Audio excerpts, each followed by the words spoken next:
Joined by the director responsible for export facilitation and veterinary public health in the Eastern Cape, Dr Rozani, who joins us virtually from the province. Doc, thank you so much for your time.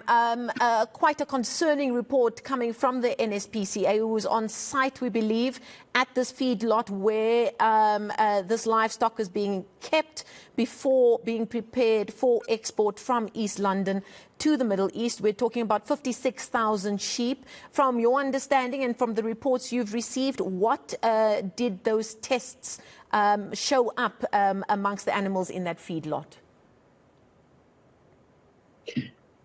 Thank you very much, and good evening. We received reports, from the NSPCA that last week they sent samples, to the lab, taken from a sheep that was showing lesions around the mouth, and those results came back positive for ORF. That was, I think, they submitted those results. Those samples on the 25th of March. And then we started with the screening of the animals on the 26th of March, together with the NSPCA. So basically that is the situation, therefore, that, was brought to our attention.